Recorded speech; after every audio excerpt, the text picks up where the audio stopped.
이 내용을 가지고서 우리는 이제 보통 당연히 소리가 났다라고 생각하시는 분들이 많아요. 그런데 또 우리가 잘 생각을 해보면은 이게 소리라는 것이 정말 났는가라는 반론을 또 우리가 제기할 수도 있는 내용이었습니다. 그래서 지금 이제 여러분들이 짝하고 뭘 해야 되느냐면 가위바위보를 합니다. 자, 가위바위보 해서 이긴 분, 진 분, 비기면 안 돼요. 두 분 중에 한 분은 이겨야 되고 한 분은 져야 됩니다. 자, 가위바위보 해보겠습니다. 시작. 가위바위보. 자, 이긴 분 손 들어보세요. 이긴 분. 자, 안 드신 분은 가위바위보를 안 하신 건가요? 자, 이긴 분 번쩍 드세요.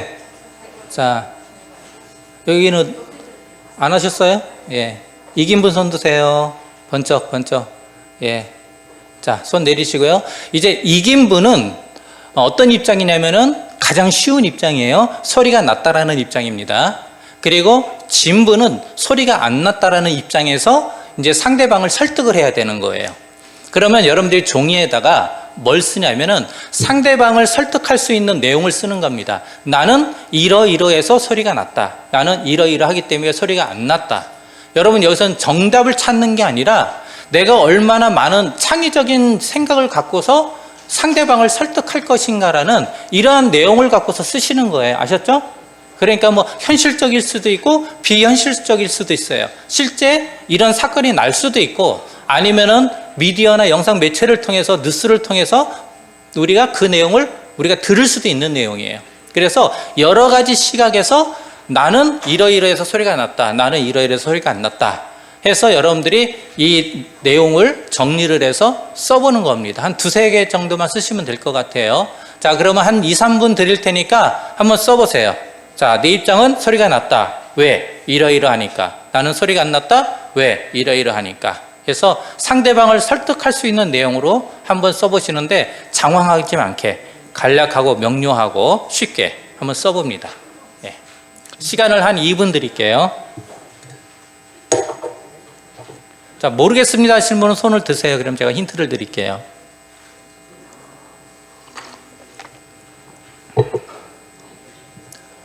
보통은 이제 이 내용을 갖고 얘기를 하면은 한 주 동안 이 내용이 대화의 소스가 됩니다. 그래서 이제 여러 가지 이렇게 두 분이 만나서 차를 마시면서도 그때 그런 내용이 있었는데 나는 이렇게 생각했어. 너는 어떻게 생각해? 하면서 서로 이제 이 내용을 갖고 많이 대화를 하거든요. 자, 한번 고심을 해서 한번 써보시기 바랍니다. 자, 지금은 토론하는 게 아니에요. 그냥 깊이 묵상하고, 그러니까 지금 뇌를 사용을 해서 사고를 통해서 찾아보는 겁니다. 이 해답을.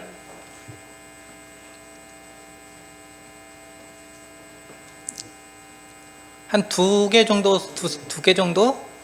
나는 한 3개 쓰겠다 하면 3개 정도? 많이 쓰면 많이 쓸수록 여러분들은 칩에 걸릴 확률이 점점 더 낮아지는 거예요.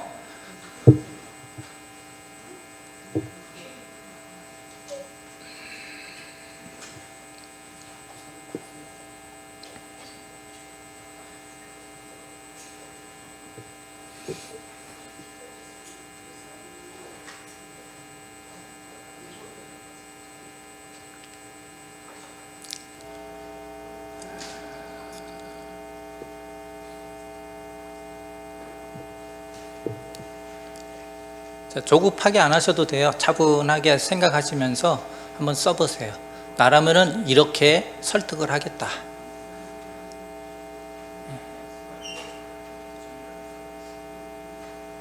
종이에 쓰는 거는 상대방에게 보여주기 위해서 쓰는 게 아니라 쓰면서 내가 생각을 또 정리할 수가 있게 돼요.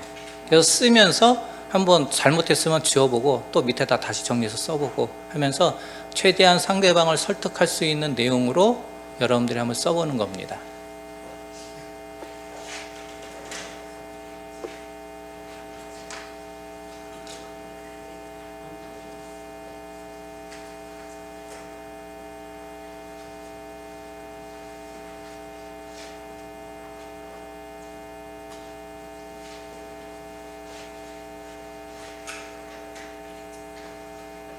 자, 나는 하나라도 써봤다 하시는 분 들어보세요. 한 개도 못 썼다.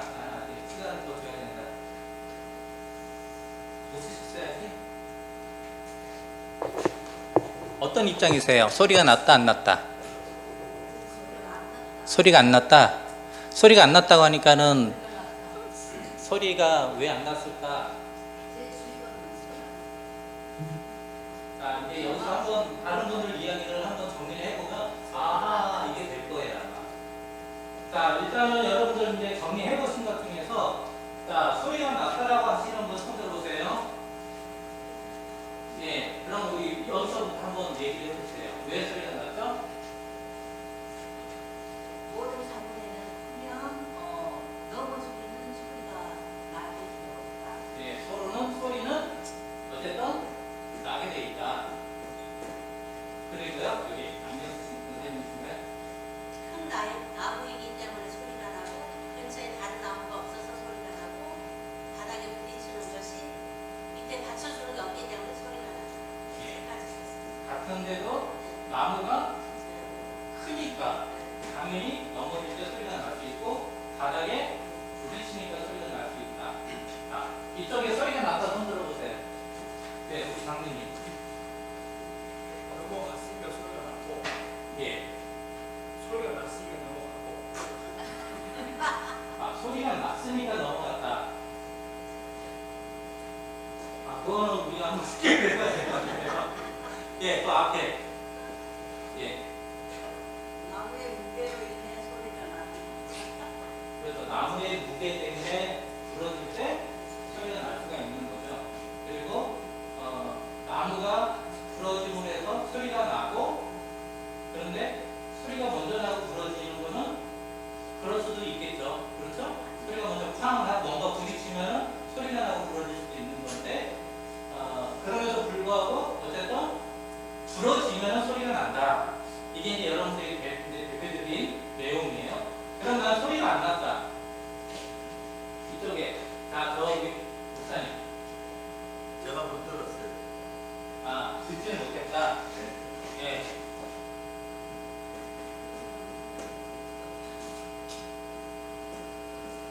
그리고요. 예. 저 뒤에 방금 주십니다. 무슨 말 나무 소리 무슨 말이 소리가 나고 예. 왜 쓰러지는 충격 아, 근데 나는 소리는 못 들었고 쓰러지는 것만 봤다. 예, 같은 얘기죠? 예. 깊이 잠이 들어서 듣지 못했고 예.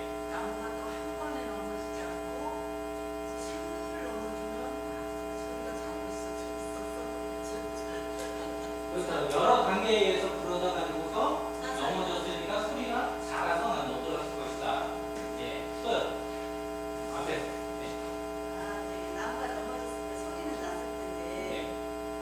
저는 근데 다른 데 신경 쓰고 있어가지고 듣지 못하지 않아. 예. 그러니까는 어쨌든 나는 못 들었다. 그렇죠? 나는 못 들었다. 또 한 번. 나는 좀 획기적인 나는 다른 답을 하고 싶다 하시는 분 계세요? 계세요? 어쨌든 소리가 났는지 안 났는지 이 내용을 보게 되면 나무 자체에 대한 소리와 그 다음에 그 소리를 상대하고 있는 내가 그 소리를 들었느냐 못 들었느냐에 따라서 이 소리의 존재가 소리에 대한 존재가 있느냐 존재가 없느냐 이렇게 우리가 생각을 할 수 있는 거죠. 그렇죠? 나무의 입장에서 보면 소리가 있어요. 존재를 해요. 그런데 그 주변에 살던 사람들, 소리를 듣지 못하는 사람에게는 그 소리에 대한 존재감이 있어요, 없어요? 없죠. 그러니까 이 소리가 내가 왜 나는 못 들었는데 저 사람은 소리가 존재한다고 생각을 하지? 하고서 내가 저 사람을 이해를 못하면 아, 저 사람하고 나하고는 틀렸구나 이렇게 생각을 해요. 사람의 관계에 있어서. 이게 우리의 일반적인 관계성이에요. 그런데 이것을 빼야 되는 건 뭐냐면 저 사람은 소리를 들었다라고 나는 못 들었는데 그러면은 왜 저 사람은 소리가 났다, 소리를 들었다라고 하는 거지? 하고 접근을 하면은 관계가 맺어져요, 끊어져요? 어떻게 돼요? 끊어져요? 맺어지죠. 굉장히 단순한 원리인데도 불구하고 우리는 맺어지는 관계로 가는 게 아니라 끊어지는 관계가 우리가 쉽게 가능한 모습이라는 거예요. 이게 본성이라는 거예요. 하나님 본성. 그래서 그리스도인들은 이 본성을 깨고 나가야 되는 거예요. 그래서 여러분들이 세상 사람들과 다른 건 뭐냐면 본성에 따르는 자들이 아니라 우리는 하나님의 말씀에 따르는 자들이 되어야 한다. 그게 세상과 구별된 거예요. 그러면 보겠습니다. 여기서 소리가 났다, 안 났다. 그런데 왜 이야기를 하느냐? 나무의 입장에서는 분명히 소리가 났어요. 나무의 존재, 내가 나무인데 내가 쓰러질 때 분명히 쿵 하는 소리를 냈어요. 그런데 내 주변의 사람들은 아무리 내가 쓰러지면서 쿵 소리를 크게 내도 주변 사람들이 그 소리를 못 들어요. 그럼 그 사람들에게는 내가 낸 소리에 대한 존재감이 이들에게는 없다는 얘기예요. 이걸 왜 하느냐 하면은 여러분들이 이제 신앙생활을 할 때 보면 내가 주일 예배를 빠져도 하나님이 나에게 화를 안 내셔. 내가 봉사활동을 안 해도 하나님이 화를 안 내셔. 11조를 빼먹어도 하나님이 화를 안 내셔. 내가 주일 공부를 안 하거나 아니면은 내가 뭔가 신앙에 있어서 선택을 할 때 내가 물질적인 손해를 보더라도 그래도 하나님께서 기뻐하시는 것을 내가 쫓아야 되는데 그렇지 못하고 거기서 내가 타협을 해버렸어요. 그런데도 하나님이 침묵하고 계시는 것 같아요. 그럼 여러분들 대체적으로 어떤 생각을 해요? 머릿속에. 이 정도는 내가 해도 되겠구나라는 생각을 해요. 그래서 주일도 종종 예수는 빠져요. 그리고 하나님 앞에 드려지는 예물도 종종 빼먹어요. 그런데 내가 이런 일을 했을 때 하나님이 반응을 안 하신다고 해서 하나님이 안 계실까요? 계시다는 얘기예요. 우리가 이것을 너무 강조하고 있어요. 잊고 있어요. 그러다 보니까는 내가 내 마음대로 해도 된다라는 당연성이라는 잘못된 생각을 갖고 교회에 와 있는 분들도 계시다라는 거예요. 이것은 그냥 우리가 한 가지 내용을 갖고 서로 어떤 생각을 하는가 이것을 알려고 하는 게 아니라 이 하브루타를 할 때에 유대인들이 이 내용을 왜 끄집어냈느냐면 세상 사람들이 하나님에 대한 존재를 이제 자꾸 본인들한테 물어보는 거예요. 증거를 대라. 그런데 유대인들이 그 증거를 댈 수 있어요, 없어요? 하나님이 눈에 내가 보고 싶을 때마다 볼 수 있어요? 볼 수 없는 하나님에 대해서 이야기를 하니까 그것을 어떻게 설명을 할까? 그래서 이 내용이 나오는 거예요. 하나님께서 분명히 역사하시고 세상을 창조하셨는데 니들이 그것을 못 봤다고 해서 그 하나님이 아니냐? 그렇지 않다는 거예요. 내가 그 하나님을 이해하지 못한다고 해서 그 하나님은 그러면 내가 생각하는 테두리 안에 갇혀있는 하나님이냐? 그렇지 않다는 거예요. 우리는 너무나 많은 프레임을 가지고 하나님을 이 상자 안에 가둬놓고서 신앙생활하는 경우들이 있다는 거예요. 여러분들이 성경을 보시면 그 성경에 나와 있는 인물들이 하나님에 대해서 어떻게 표현을 하느냐 그러면 내가 표현할 수 있는 최상급을 갖고 표현을 해요. 전지전능하신 분, 세상을 만드신 분, 지으신 분, 창조하신 분. 그런데 그런 하나님이 누구의 하나님이에요? 나의 하나님. 근데 우리는 왜 이렇게 생각해요? 우리 하나님은요, 내가 지금 통장에 돈이 바닥이 나가지고 지금 물질적으로 어려움이 있는데도 채워주지도 않는 하나님. 이렇게 생각해요. 국가대학원에 일본과 한국이 축구를 해요. 그러면 이제 어떻게 해요? 하나님, 우리 선수들이 대한민국이 이기게 해달라고 막 기도하잖아요. 그죠? 근데 하나님은 일본이 이기든 대한민국이 이기든 거기에는 관심이 있을까요? 없을까요? 왜 대답을 못하세요? 우리 하나님은 거기에 관심이 없어요. 누가 이기고 누가 지는 게 문제가 아니라는 거예요. 하나님 앞에서는 그게 문제가 아니라는 거예요. 근데 우리는 우리 하나님을 그런 하나님으로 명시하고 신앙생활하는 경우도 있다는 거예요. 그래서 이런 내용을 갖고 우리 하나님이 내가 알지 못하더라도 그 하나님은 존재하시고 그 하나님이 침묵하시는 것 같아도 그 침묵은 나에게 기회를 주고 계시고 기다리고 계시고 그것이 나에게는 오래 참음에 대한 하나님의 뭐다? 사랑이라는 거예요. 그것을 하나님께서는 침묵을 통해서 우리에게 가르쳐 주시고자 하는 거예요. 그러니까 하나님이 계시냐 안 계시냐가 아니라 내가 오늘은 세상과 타협해서 결혼식 있어서 주일날 예배를 못 나왔다. 그러면은 내가 하나님 앞에 내 신앙이 단단하지 못해서 단단한 식물을 먹을 만큼 신앙이 자라지 못해서 내가 세상과 타협을 해버린 거예요. 그런 하나님 앞에 하나님 내가 이렇게 믿음이 약합니다. 하나님 나를 용서해 주시고 내가 이러한 환경에서도 내가 하나님을 택하고 선택하고 하나님 때문에 내가 이 자리에 나올 수 있는 신앙과 믿음을 주옵소서 하면서 나의 실패를 뭘로 만들어야 되느냐? 기도의 재료로 삼아야 돼요. 그럴 때 우리의 신앙이 점점 성장해 나가는 거지, 내 눈에 보이는 교회의 어른들의 모습들이 내 신앙의 기준이 되면은 우리 눈에는 연약한 모습밖에 안 보여요. 그러면 다 후회해요. 실망과 상처만 갖고 살아가게 돼 있어요. 그래서 이제 이와 같은 내용을 우리가 보고 하나님에 대한 정체성, 하나님이 존재하신다는 사실을 우리는 분명히 알고 신앙생활을 해야 된다. 그래서 이 내용을 갖고 우리가 토론을 한 겁니다. 자, 그러면은 그 다음 장으로 넘어가 볼게요. 자, 5페이지 신앙적 사고력의 심화.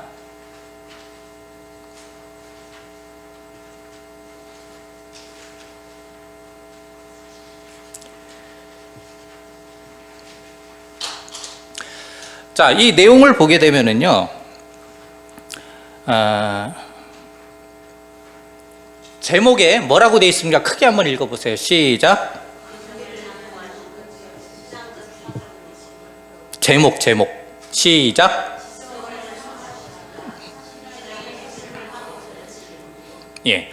지성을 성화시킨다라는 표현은 우리가 잘 안 씁니다. 그런데 왜 성화라는 표현을 하냐면, 지식에 빠져 있으면은 결국은 그 지식이 나를 뭘로 만드냐면 율법주의자로 만들어요.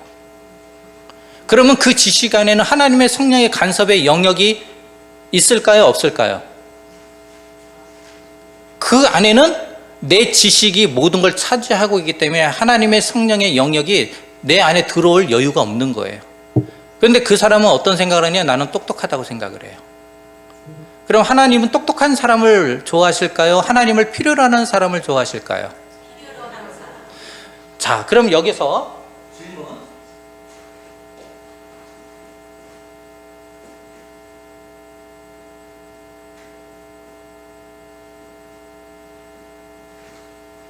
자, 능력이 100%인 사람이 있어요. 모든 걸 잘해요. 능력이 100%인 사람이 있고, 어떤 사람은 능력이 10%밖에 없어요. 그러면은 능력이 100%인 사람과 능력이 10%인 사람 중에 한 사람을 선택하라면 여러분들은 어떤 사람을 선택할까요? 예? 어려워요? 당연하죠. 100%. 그러니까 여러분들이 자녀들한테 왜 잔소리해요? 예. 자녀를 보면은 부족한 게 보이니까 계속 그렇게 살면 안 돼. 너는 몇 프로의 사람? 이렇게 만든단 말이에요. 그런데 하나님 편에 볼 때는 어떤 사람이 손이 많이 갈까요? 100%인 사람에게 손이 많이 갈까요? 90%인 사람이 손이 많이 갈까요?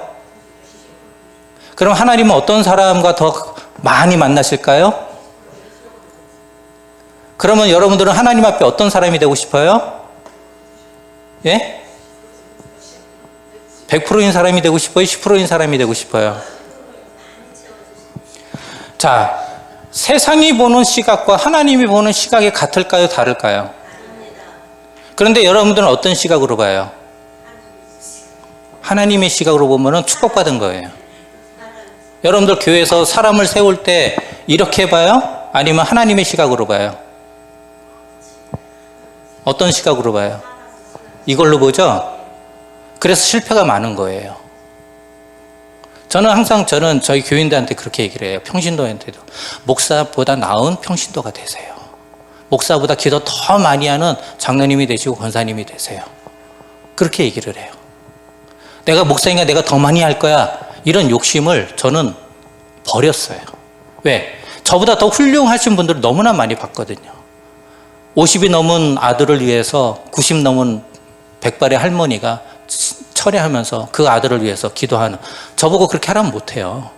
거의 매일 교회 와서 유아실에서 기도하시는 그 모습 보면서 옆에서 중보기도는 할 수 있지만 그렇게는 못해요. 그런 신앙인들이 한국교회에 있기 때문에 한국교회가 이렇게 성장한 거거든요. 그냥 성장한 게 아니거든요. 그런데 제가 어떤 사람이었냐면 이런 사람이었어요. 그러니까 제가 이제 어떤 일이 있었냐면 이제 목사고시를 보는 해에 한 교회에 부임을 했어요. 1월 달에. 그 해 이제 2월 말까지 원서를 다 내야 되고 시험을 봐야 되는데 담임 목사님 사모님이 암에 걸리셔서 오늘 내일 하시는 거예요. 부임을 했는데.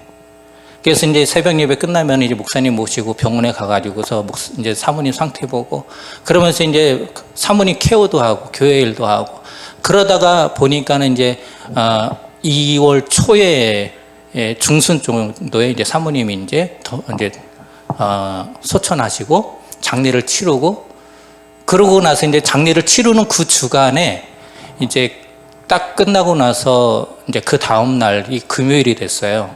근데 어느 날 목사님이 저를 막 부르시더라고요. 그래서 갔더니 그때는 이제 목사 고시니까 전도사죠. 방전도사 혹시 그 목사 고시 원서 서류 냈어? 하고 물어보더라고요. 그래서 아니요 아직 안 냈는데요. 근데 목사님이 이제 총회나 이제 총회장님하고도 친구였고 그때는 이제 관련된 분들이 있어서 아마 이제 대화하다가 번뜩 이제 생각이 나셨나 봐요. 물어보셨는데 이제 저는 서류를 못 냈고 서류 마감일이 금요일이었고 그냥 하루 만에 할 수가 없잖아요. 그래가지고서 이제 목사님은 목사님들을 아는 분이 있으니까 어떻게든 해보려고 노력은 하셨는데 안 됐어요. 결국은. 왜냐하면 담당 목사님이 또 해외 나가 계셔가지고 결정적으로 할 수가 없었어요. 그래가지고서 그때 이제 포기를 해버렸죠. 올해는 시험 못 보겠구나. 근데 동기들은 다 시험을 보면은 누구는 이제 뭐 1회에 한 번에 뭐 통과하는 사람도 있지만은 한 번에 통과하는 사람이 별로 없거든요. 뭐 2회, 3회는 봐야 되는데. 근데 저는 그 1회를 잃어버렸잖아요. 시험을 못 봤으니까. 얼마나 억울해요. 남들보다 뒤처지는 것 같고. 제가 그것 때문에 너무 힘들었었어요. 근데 한편으로는 그런 생각이 들더라고요. 내가 내 욕심이라든지 내 일 때문에 이 시험을 못 봤다면 하나님께서 네가 이랬으니까 넌 그 시험을 못 봤어라고 하시겠지만 그게 아니라면은 분명히 하나님이 이것을 나에게 좋은 것으로서 보답해 주실 거라는 생각이 든 거예요. 그래가지고서 그때부터는 이제 더 열심히 했죠. 그래서 교회 사역도 열심히 하고 뭐 하면서 정말 새벽 예배 때 새벽 이제 차량 운행을 하면서도 몸은 일어났는데 나중에 정신 차려보니까 몸은 자고 있더라고요. 정신만 깨어가지고 막 씻고 있는 거예요. 몸은 70kg에서 80kg로 막 10kg 막 늘어나고 이러다 죽겠다 싶어가지고 그때부터 운동을 하면서 체력을 키우고 그러면서 사역을 하고 그러면서 내 한계가 어디까지인가. 그래가지고서 새벽부터 저녁까지 그러면서 사역에 내가 한계를 어디까지 두면서 내가 할 수 있을까 항상 도전을 하면서 사역을 했었어요. 근데 그때마다 느낀 게 뭐냐면 이 10%인 거예요. 내가 100%라는 걸 갖고서 완벽하게 사역을 하려고 했을 때하고 내가 가진 10%에 하나님의 역사, 성령의 역사에 90%를 더하니까 성도들의 얼굴 표정이 달라지더라. 무슨 얘기냐? 100% 했을 때는 내가 원하는 결과도 만들어내고 내 성과도 있어서 굉장히 만족감이 있고 감사했고 너무 좋았어요. 그런데 과정에서 보면은 누군가는 상처받고 누군가는 시험에 들고 누군가는 같은 공동체 안에서 일하던 분이 나가버리기도 하고 이런 문제가 생기더라는 거죠. 그러니까 결과적으로는 내가 원하는 결과는 만들었지만은 교회 공동체라는 것을 봤을 때는 마이너스였다는 거죠. 왜? 교회는 일을 해야 돼요. 근데 그 일의 목적이 뭐냐? 신앙 성장과 하나님과 관계에 있어서 우리가 더 친밀해지느냐, 올바른 관계를 맺느냐가 더 중요한 건데 어떻게 됐어요? 상처받고 찢어지고 그러니까는 관계가 맺어져요? 아니면 관계가 끊어져요? 이렇게 돼버린 거예요. 그래서 내가 손해보더라도 100%가 아니라 10%가 되자. 그래서 이제 사역을 하면서 여기에 집중을 하고 여기에 집중하다 보니까 그런 성도들이 눈에 보이기 시작했고 그런 성도들을 옆에서 손도 잡아주고 같이 기도해주고 그 옆에 있어줘도 어떻게 돼요? 채워지더라는 거예요. 그전에는 내가 다 하려고 했지만 그거보다도 하나님의 성령의 간섭하심이 있을 때에 나에게 은혜가 되고 내 사역에 활력이 되더라는 거예요. 여러분들이 신앙생활할 때 교회에서 내가 100% 해야 되지 이런 생각을 버려야 그때부터 은혜 받기 시작하는 거예요. 100%는요 결국은 뭐가 되느냐, 자기 공로로 바뀌어요. 날 인정해 줘야 돼, 이렇게 돼버려요. 그러나 10%가 되면 뭐예요? 다 하나님의 은혜라는 거죠. 그래서 하나님의 존재에 대해서 우리가 분명히 알게 되면 이게 바뀐다라는 거예요. 우리 신금역 교회 성도들이 이렇게 되길 바랍니다. 100%가 아니라 나의 부족한 90%를 하나님의 성령이 채워주시는 사람, 채워주시는 교회. 그러면은 모든 것이 어떻게 돼요? 하나님의 은혜로 되는 거예요. 내 힘이 아니라, 내 공로가 아니라, 나를 알아줘야 되는 게 아니라 도리어 나를 통해서 하나님 앞에 영광을 돌릴 수밖에 없는 거예요. 그러니까 하나님께서 나를 통해 이렇게 하셨다면서 누군가에게 말하고 싶은 신앙으로 바뀐다라는 거죠. 이게 그냥 바뀌느냐? 그렇지 않다라는 거예요. 그래서 우리의 가지고 있는 지식이 성화로서 돼 나아가야 우리의 신앙의 본질적인 모습도 찾을 수 있게 된다는 것을 여러분들한테 말씀드리고 싶었던 거예요. 그래서 이 내용을 보게 되면은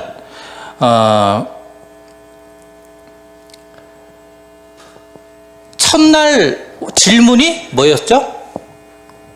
첫날 질문? 설교 제목? 너는 나를 누구라 하느냐?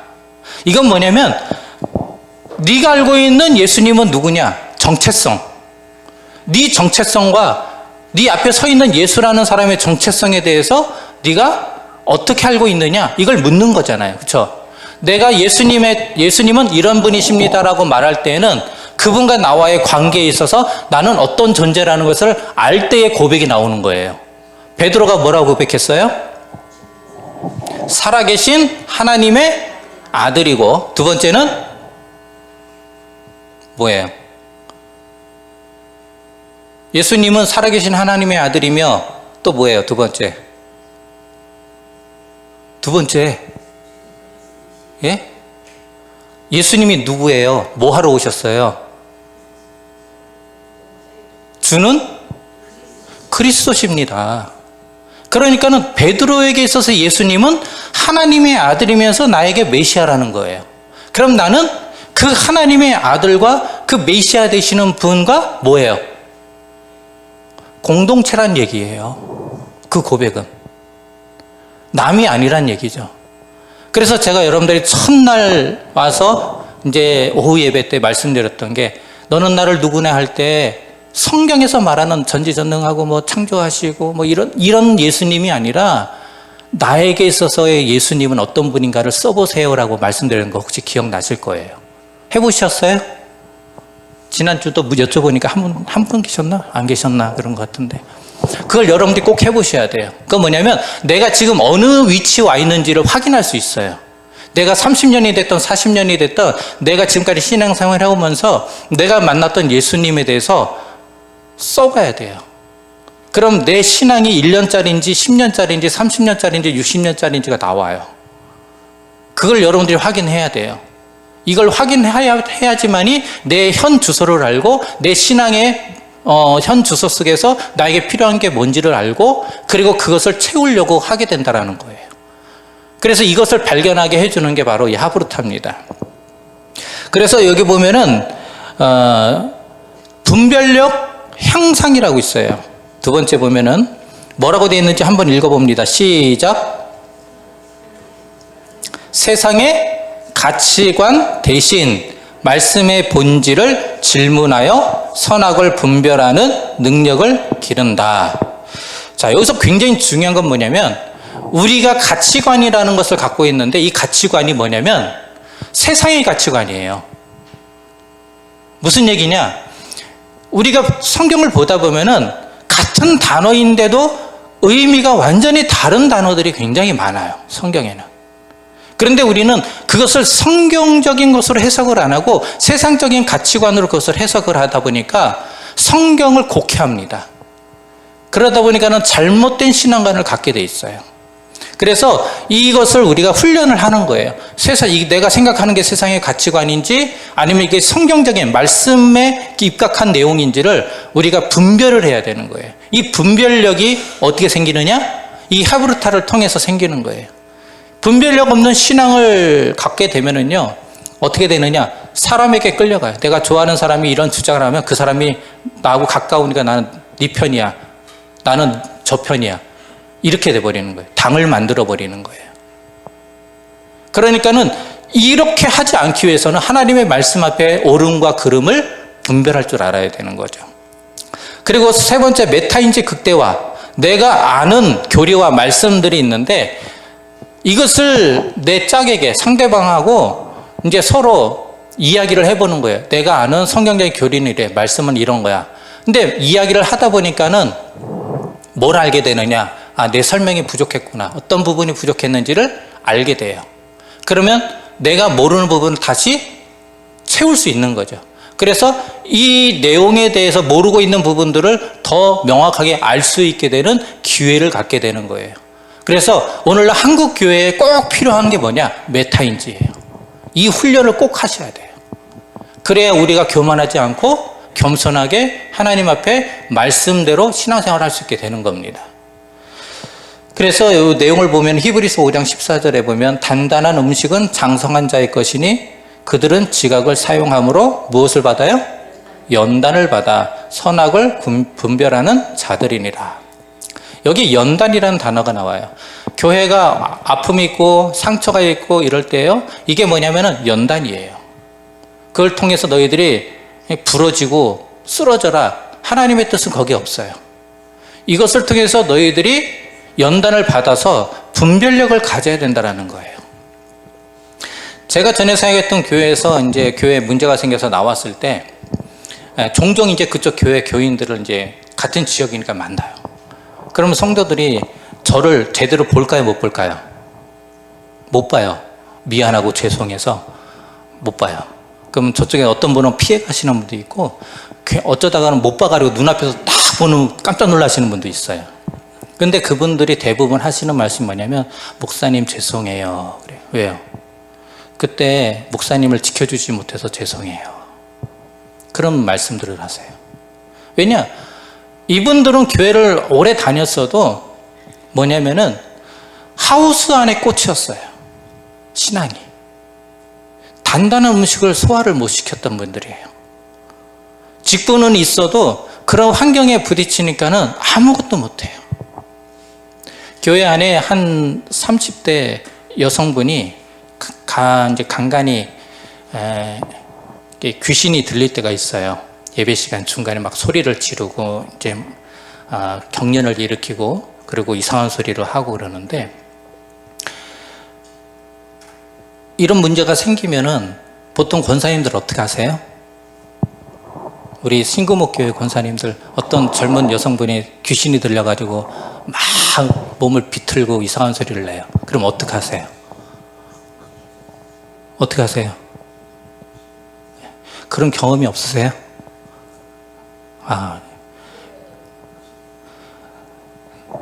네, 보니까는 아마 이제 그런 분이 생기면 여러분들 다 놀라실 것 같아요, 그냥.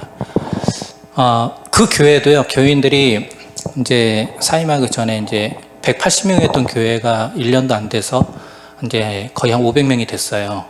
교회가 원래 상처가 있던 교회인데 회복되면서 갑자기 이제 회복되면서 교인들이 나갔던 분들이 다 들어오고 소문이 나가지고 붕이 됐는데 이제 이런 문제가 생겼어요. 근데 권사님들, 그 많은 권사님들이요, 뒤에서 구경하고 계세요.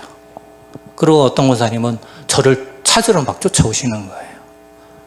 그래서 이제 가가지고서 권사님들 보시라고, 이분 머리에 손 얹고 어깨에 손 얹고 몸에 손 얹으라고, 그래서 기도합시다 하니까 어떤 권사님 벌벌벌 하면 손을 못 대는 분이 계세요. 다른 분 기도하시는 권사님 오시라 그래서 기도하고 그리고 이제 잠재웠어요. 그런데 왜 이런 일들 속에서 성도들이 뭘 보느냐면은 그분이 신앙인인지 아닌지를 봐요. 직분이 중요한 게 아니란 얘기예요. 여러분들은 이런 상황이 되면은 목사님을 찾아가고 하는 게 아니라 기도하는 내가 가서 그 사람을 위해서 기도해 줄 수 있어야 돼요. 왜? 여러분들 아는 마귀와 사탄은 별명이 뭐라 그랬죠? 별명. 사탄의 별명. 속이는 자. 속이는 자. 우리가 눈에 볼 때 두렵고 해가지고 무서워가지고요. 벌벌벌 떠는데 사단은 그걸 원하는 거예요. 왜? 내가 믿음을 갖고 가면은 사단은 지게 돼 있어요. 그러니까 못 가게 미리 두려움을 집어넣어 주는 거예요. 뭐예요? 여기 보면은 아무것도 뭐 하지 말라? 염려를 누가 집어넣어 줘요? 사단이 집어넣어 주는 거예요. 그래서 단단한 것을 먹을 줄 아는 자, 그리고 그 연단 속에서 분별력을 가질 수 있는 자, 이러한 신앙인이 마지막 때에 남은 자가 되는 겁니다. 여러분들이 그런 남은 자가 되시기 바랍니다.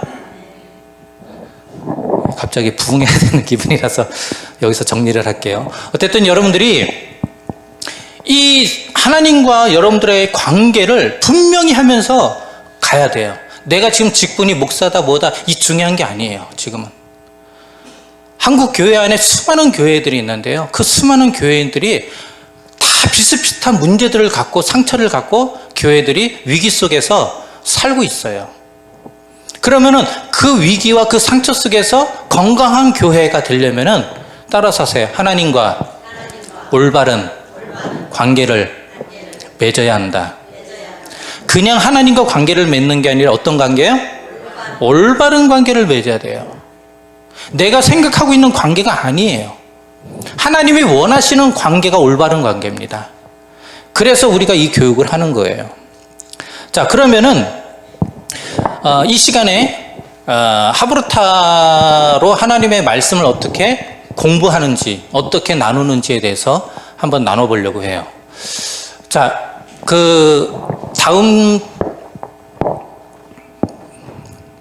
다음 장으로 넘겨주세요. 6페이지. 6페이지 넘겨보면은 오늘 읽었던 말씀 이사야서 43장 1절 있죠. 자, 여러분들 그 하브르타 노트 해가지고서 이렇게 표 인쇄되어 있는 종이 받으셨어요? 예, 이제 그걸 꺼내세요. 자, 꺼내시고 저기 혹시 남는 거 있으면 저도 한 장 주시겠어요?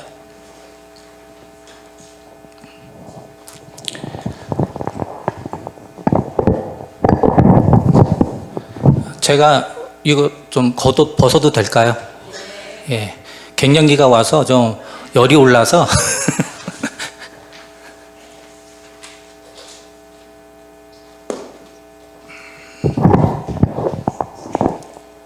이거 말고 그 노트. 그 관계를 위한 7가지 핵심 성품 받으셨어요? 이것도?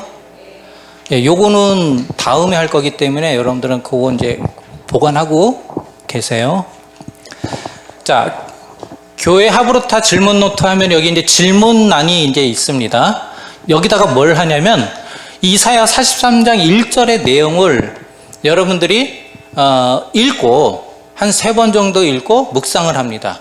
그리고 이 본문 43장 1절의 내용을 갖고 질문을 만드는 거예요. 쉽게 얘기하면 야곱아 너를 창조하신 이가, 그러면 여기서 이 창조, 야곱을 창조하신 분은 누구일까?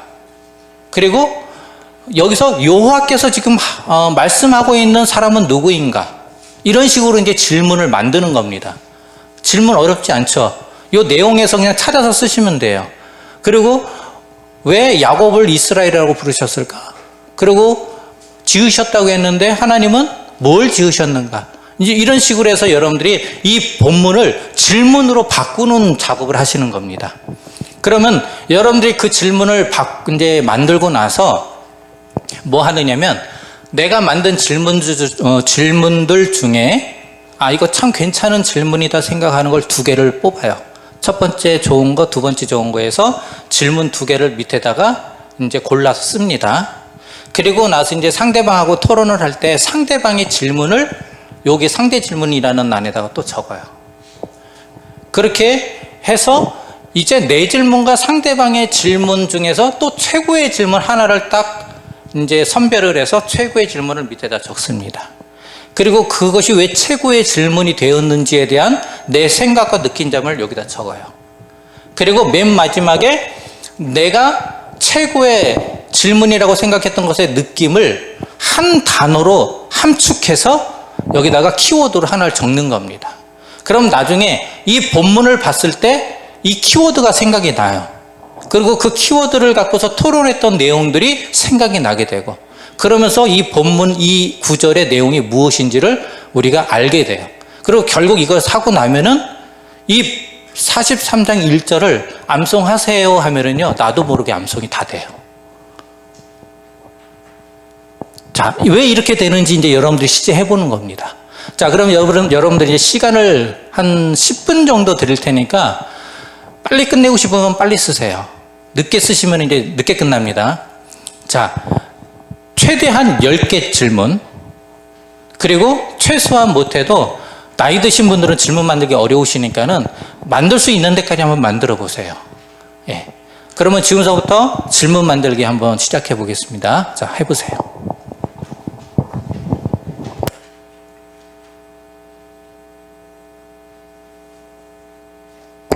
방송실에서는 뭐 복음성가나 찬송 뭐 하나 틀어주세요.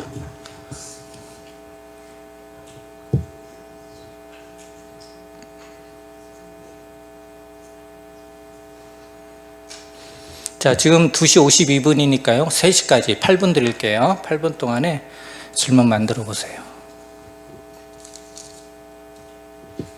질문을 어렵게 생각하지 마시고 내용 안에서 여러분들이 의미가 뭔지, 뜻이 뭔지, 왜 이렇게 말씀하셨는지, 이제 그런 내용을 갖고서 질문 만드시면 돼요.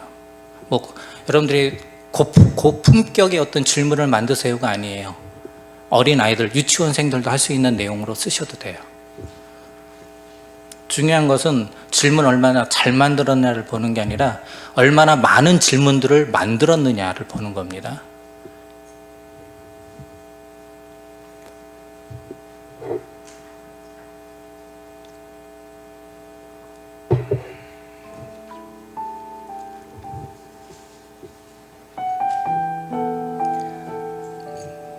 질문 10개 다 만드신 분은 손을 번쩍 들어주세요.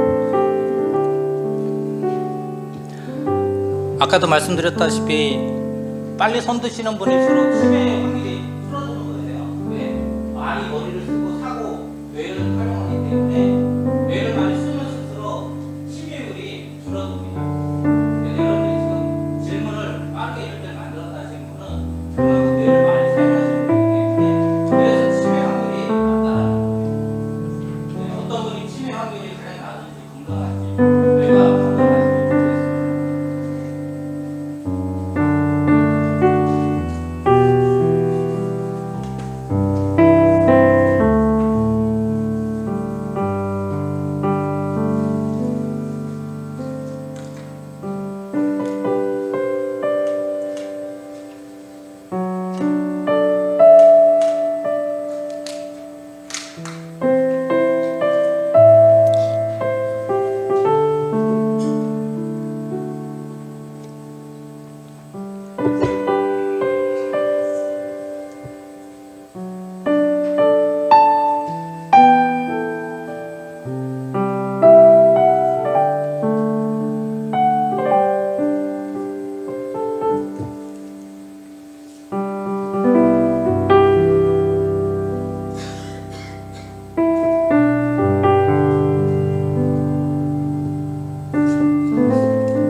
우리 어르신들이 이제 질문을 만드는 거를 잘 안 해봐서 어려워하시는데, 질문은 뭐예요? 물어보는 거잖아요. 그렇죠? 물어보는 거잖아요. 그러니까 본문을 딱 보면은 야곱아 너를 창조하신 여호와께서 지금 말씀하시느니라, 이 내용 안에서만 질문을 만든다면은 야곱아라고 했는데 왜 여호와께서는 다른 사람도 많은데 왜 야곱을 부르셨을까? 그리고 야곱아 너를 창조하신 여호와께서 했는데 왜 여호와께서 야곱을 창조하셨을까? 그리고 만드셨다 지으셨다라고 할 수도 있는데 왜 창조라는 표현을 했을까? 그리고 여호와의 다른 이름은 무엇일까? 왜 여호와라고 불렀을까? 왜 야곱이라고 불렀을까? 벌써 이 짧은 문장이지만은 얼마나 많은 질문이 나와요. 그쵸?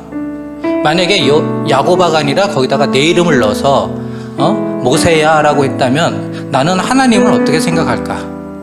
그 순간에 하나님이 나에게 모세야 라고 불렀다면 나는 그때 어떤 느낌일까? 굉장히 다양하게 질문을 만들 수 있거든요.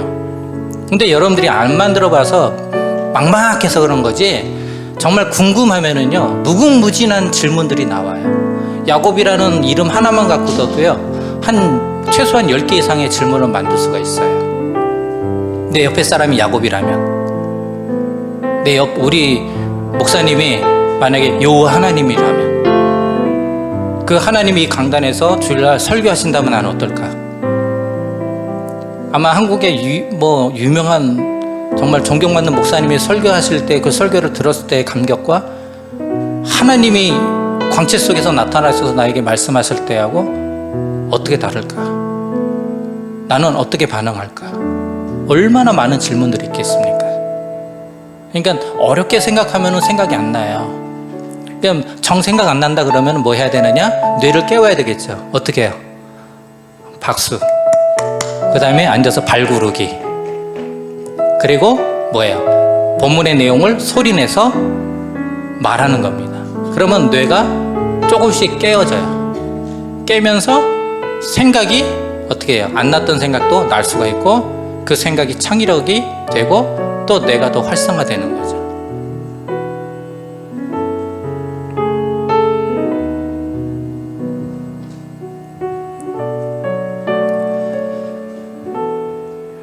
자, 1분 남았으니까요 마무리 정리 한번 해보세요.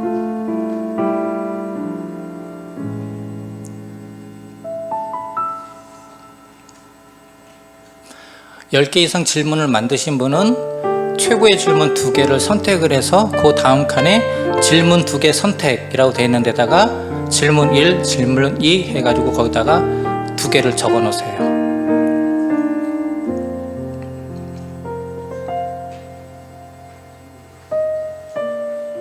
그리고 질문이 5개가 안 되는 분은 그냥 내가 1개를 했더라도 그 만든 질문 중에서 내가 선택할 수 있는 질문 하나를 선택을 해서 하나라도 그 밑에다가 다시 한번 적으세요.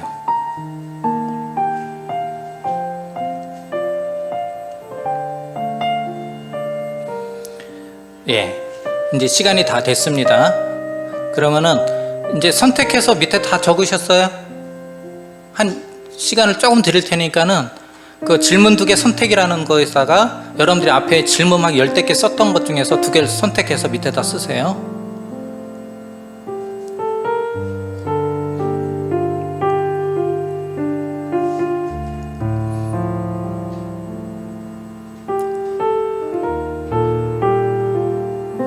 자, 다 쓰셨으면 손 들어보세요. 선택해서 선택한 질문 다 썼다.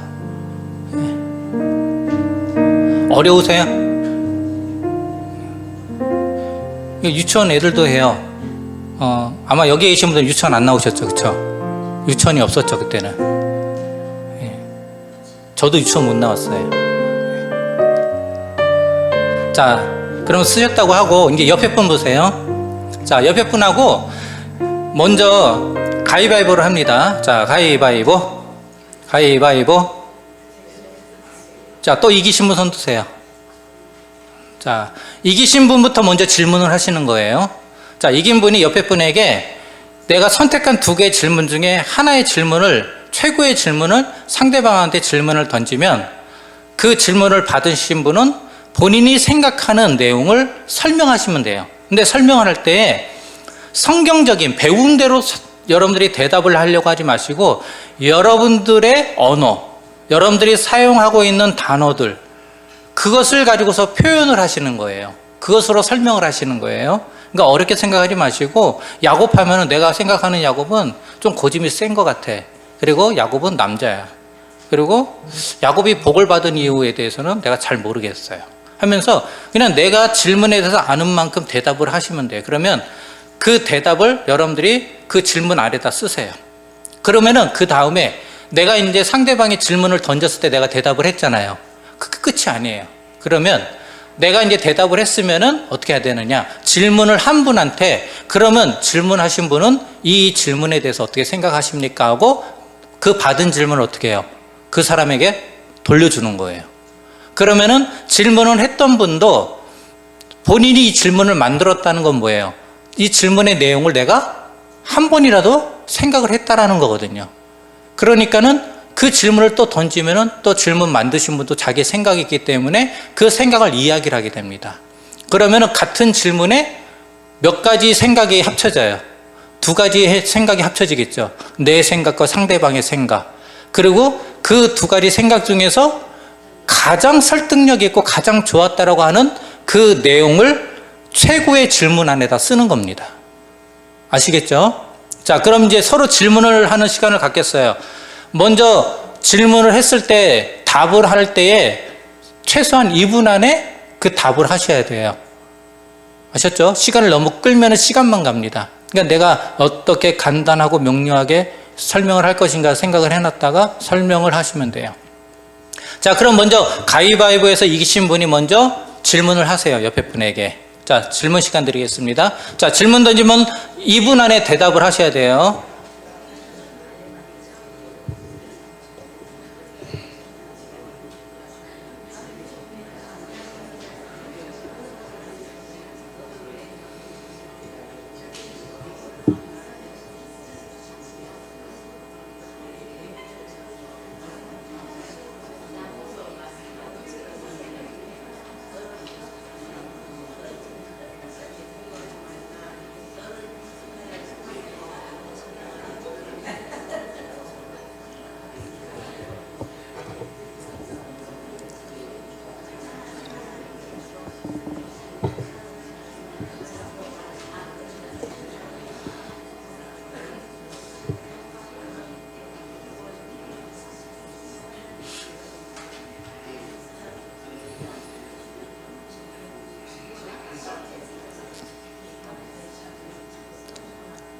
자, 30초 드리겠습니다. 정리하세요.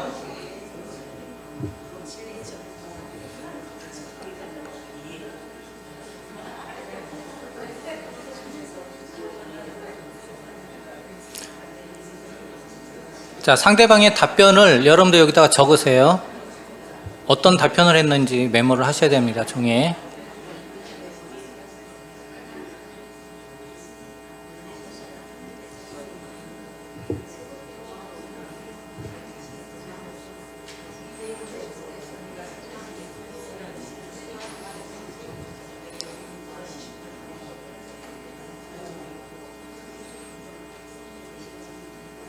자, 10초 드립니다. 마무리 하시고요. 마무리 되신 분은 이제 가위바위보에서 지신 분이 내가 선택한 최고의 질문을 옆에 분에게 이제 질문을 하시면 됩니다. 똑같습니다.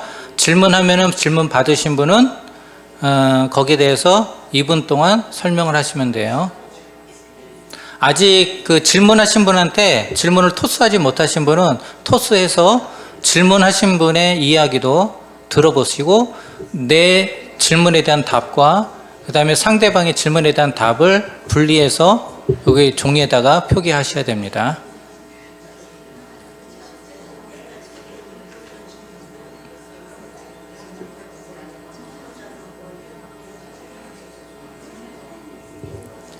어렵더라도 한번 해보세요. 예. 익숙해질 때까지 2주 동안 앞에 남았으니까 계속 트레이닝을 해드릴 테니까 걱정하지 마시고 안 되더라도 해보셔야 돼요, 계속. 예.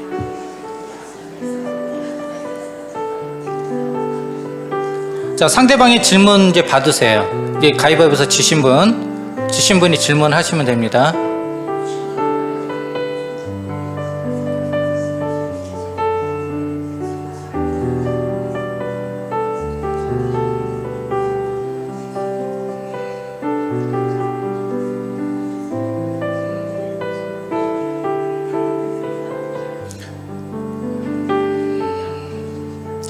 자, 이 시간에 간증하시면 안 돼요.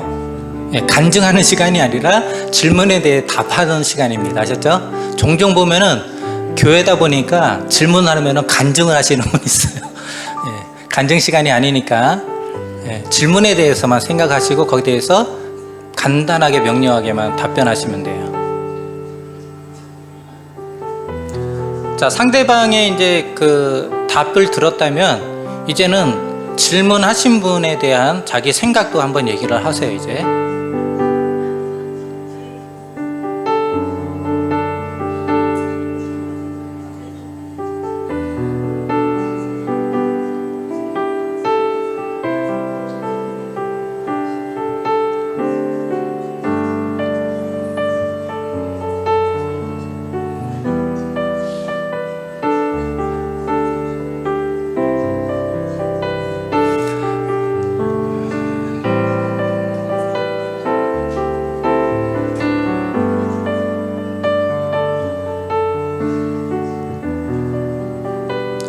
자, 이제 내 질문과 상대방의 질문 두 개 중에서 내가 생각하기에는 이 질문이 최고의 질문이다 하는 것을 그 최고 질문란에다 쓰시고, 그리고 그 질문에 대한 답변도 다시 한번 적어보는 겁니다.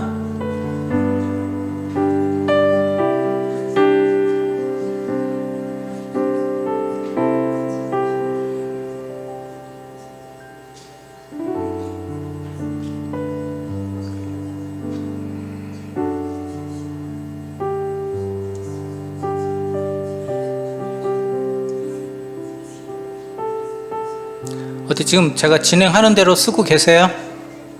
아직도 질문 만들거나 아니면은 토론하고 계시는 분? 예. 지금은 이제 훈련 트레이닝이기 때문에 딱 거기까지 했으면 거기까지만 딱 끊고 다음으로 넘어가세요. 완벽하게 안 하셔도 되니까. 자, 최고의 질문. 자, 그리고 나서 그 밑에 왜 최고의 질문인지 이유, 그리고 그 질문을 토론하면서 느꼈던 느낌을 그 밑에다가 느낀 점을 한번 써보세요.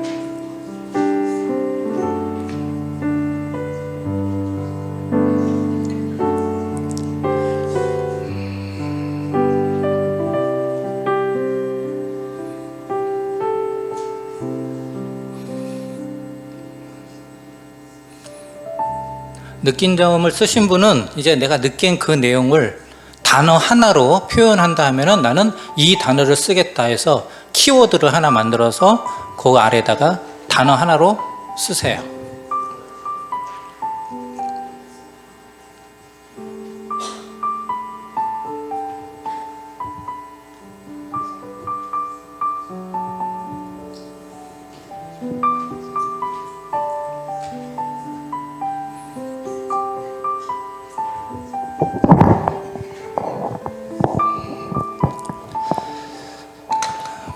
여러분들이 여기서 이제 제가 말씀드린 대로 진도가 잘 안 나가시는 분들은 뭐 힘들다 어렵다 생각하지 마시고 익숙지 않은 거를 하는 거기 때문에 당연한 거예요. 그리고 또 잘 따라오시는 분들은 또 이런 쪽에 관심이 계시거나 해보신 분이기 때문에 또 잘 따라오시는 거기 때문에 여러분들이 100% 잘하시면 제가 설 자리가 없어요. 못해야 제가 또 다음 주도 쓰고 그 다음 주도 쓰는 거니까 적당히 못하셔도 됩니다. 아셨죠? 자, 그러면은 자, 키워드까지 다 하시고 나중에 안 되시는 분, 이제 그 빈 공간은 나중에 짝 손을 꼭 붙잡고 우리 커피 한잔 합시다 하고 가가지고 못한 거 다 채우고 그러고 집에 가시면 돼요. 그것도 참 힘들다 그러면 집에 가서 배우자를 끌어앉혀 놓고 하든지 자녀분들을 앉혀놓고 하든지 하고 다 채우시고 그리고 이제 다음 주에 가지고 오셔야 됩니다. 아셨죠? 자, 그러면은 오늘 본문 내용 갖고서 질문을 어떤 질문을 만들었는가 하는 질문을 한번 정리를 해볼게요. 자, 누가 해보실까요? 난 이런 질문을 해봤습니다. 먼저 말씀해 보실 분. 네? 제가 귀가 먹어서 잘 안 들려요. 예, 상관없어요.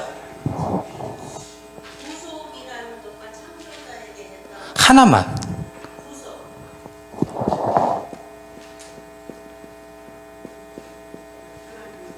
구속이란. 자, 또 다른 분 질문. 또. 여호와께서 너를 예. 창조하셨나? 예? 여호와께서 누구를 창조하셨나? 예.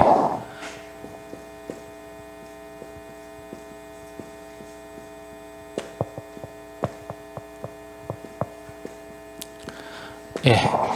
또. 네? 네? 아.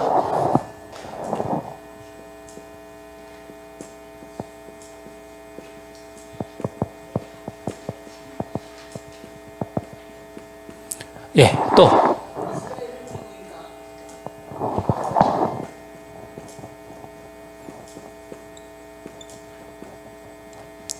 또. 예? 예.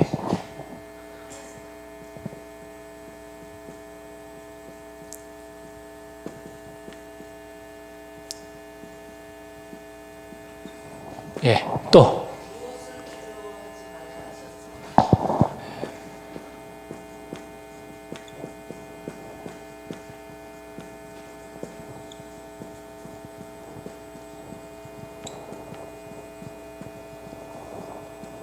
또요.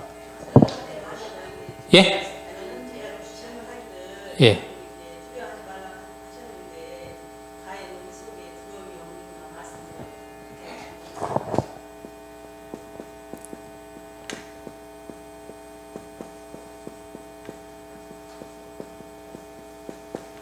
또요. 이쪽에서 한번 얘기해 보시죠. 하세요. 눈치 보지 마시고. 네. 예?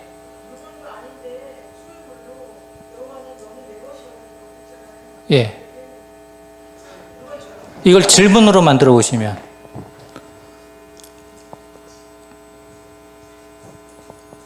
질문으로 만들어 보면은,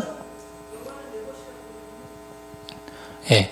이거는 우리가 질문으로 만들어 보면, 왜? 예. 하나님은 왜 나를 내 것이라고 하셨는가?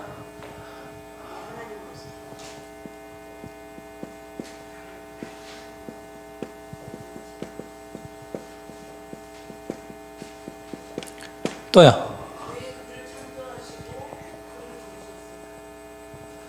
왜 그를 창조하셨고, 예? 왜 부르셨을까?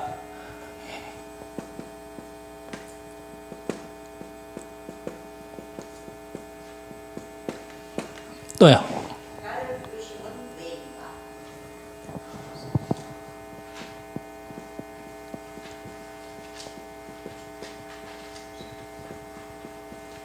예, 또요. 하나만 더 해볼게요.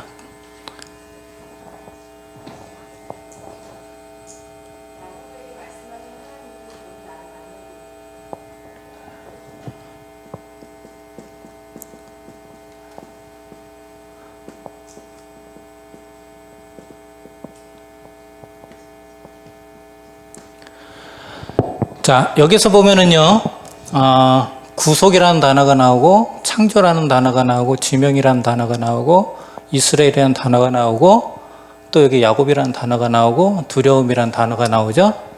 그리고 내 것이라는 단어가 있고, 여기도 이제 창조, 부르심, 여기 부르심, 야곱, 그리고 뭐 만나심, 이런 단어들이 이 질문 안에 들어가요. 그렇죠? 이 질문을 만들었다는 것은 여러분들이 이 질문에 대해서 생각을 했다는 얘기예요. 그렇죠? 그러면은 지금 이사야서 43장 1절의 내용에는 이 단어들이 다 들어가 있어요. 그럼 이 단어들을 한번 조합을 해보면 그 단어를 가지고서 뭘 만들 수 있어요? 문장을 만들 수가 있어요. 그러면은 43장 1절을 자연스럽게 암송을 할 수가 있게 돼요. 나중에 정리를 하면 한번 해보세요. 지금은 이제 나중에 한번 해보고 되시는 분 한번 체크를 해볼게요. 자, 여러분들이 질문을 했어요. 그러면은 이 질문에 대해서 구속이란이라고 아까 이 질문 처음에 하신 분 누구죠? 예. 그러면 이 구속이란 무엇인가라는 질문에 있어서 옆에 분, 내 짝이 뭐라고 대답을 하셨어요? 아니, 그 짝이 일어나서 말씀해 주세요. 예. 뭐라고 대답하셨어요? 구속이란.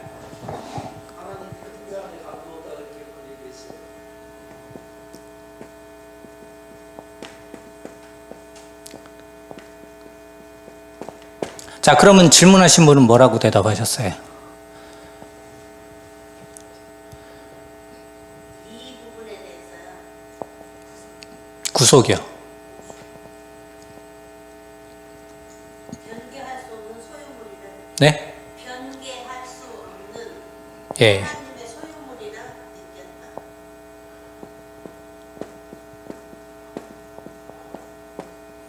자, 그럼 한번 보겠습니다. 구속이라는 게 여러분들 이미지적으로 우리가 보통 해석을 할 때 보편적인 해석이 있어요. 그리고 통전적이라는, 이제 신학교에서 많이 하는 통전적인 해석이 있어요. 그러니까 이 통전적은 뭐냐면 보편적인 해석과 성경적인 해석을 다 더했을 때 통전적이라는 표현을 해요. 그런데 우리가 먼저 볼 때는 보편적으로 우리가 일반적으로 어떻게 생각을 하느냐 보면은 구속이라고 했잖아요. 구속. 어딘가에 가두었다. 그렇죠? 그래서 여기 보면 테두리 안에 가두었다. 가두었다는 건 뭐예요? 이게 누구 거라는 거예요? 내 거라는 거잖아요. 그러니까 소유물이라는 이런 단어가 나온 거예요. 근데 우리는 보통 구속이라는 것에 대해서 설명을 하라 그러면 이렇게 설명하면 틀렸다라고 얘기를 해요. 틀렸다. 우리가 하나님의 말씀을 접근을 할 때에 맞다 틀리다로 가는 게 아니라 일단은 내가 어떤 시각을 가지고서 이 단어를 보느냐를 먼저 알아야 돼요. 그리고 나서 성경이 말하는 구속은 무엇인가를 그 다음에 궁금해해서 찾게 되는 거예요. 그러면 내가 생각했던 구속이라는 단어와 성경에서 말하는 구속의 단어의 의미, 차이가 뭔가, 그리고 그 시각은 어떤 시각인가, 이런 것들을 여러분들이 찾게 되는 거예요. 그래서 이것을 제가 찾아주는 게 아니라 이 토론을 하다 보니까 성경에서는 구속이라는 단어를 어떻게 표현하고 있지? 왜 이런 단어를 쓰고 있지? 궁금해, 안 궁금해요? 궁금해지죠? 그전에는 그렇게 그냥 궁금하지 않았잖아요. 그렇죠? 질문을 만들고 나니까, 토론을 해보고 나니까 궁금해지기 시작했죠. 이게 뭐냐면 관찰을 한 거예요, 지금. 질문을 통해서 관찰을 하고 자꾸 내가 생각을 하니까 뭐가 생겼어요? 관심이 생기는 거예요. 뭐에 대한? 구속이라는 단어에 대한 관심이 생겨요. 알고 싶어지잖아요. 그러니까는 나중에 목사님한테 가서 물어보던, 부모, 부교육자들한테 물어보던, 아니면 내가 인터넷으로 찾아보던 해서 성경에서 말하는 구속이란 무엇인가를 스스로가 찾게 돼요. 그러면 앞에서 제가 구속은 이런 겁니다라고 말씀드렸을 때는요, 머릿속에 안 들어가요. 그런데 여러분들이 직접 그 과정을 통해 찾게 되면은요, 죽어서 관짝에 들어갈 때까지도 안 잊어버려요. 성경 공부는 그렇게 하셔야 되는 거예요. 그래서 이 과정을 여러분들한테 가르쳐 드리려고 이걸 하자고 한 겁니다. 그러니까 어려움지 않은 거예요. 자, 그러면은 하나 더 해볼까요? 자, 제목이죠. 너는 왜 하나님은 왜 나를 내 것이라고 하셨는가? 아까 질문하신 분 누구죠? 예. 옆에 짝이 뭐라고 대답하셨어요? 일어나셔서 크게 대답해 주세요.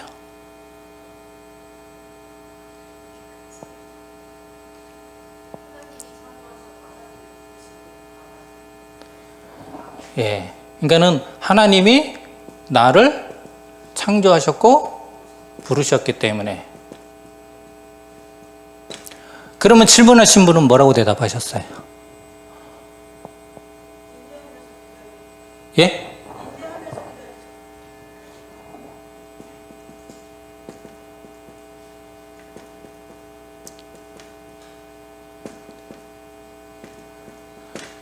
자, 그러면 이제 우리가 보통 보면은 너는 나를 내 것이다, 너는 내 것이다라고 말씀하셨을 때 하나님이 나를 창조하셨고 부르셨으니까 당연히 이제는 너는 누구 것이다? 하나님의 것이다. 그리고 여기서 보면은 인내하며 기다리셨다. 그렇기 때문에 넌 내 거다. 왜 기다리셨을까요? 남이면, 사랑하지 않으면 기다릴까요? 안 기다릴까요? 안 기다리죠.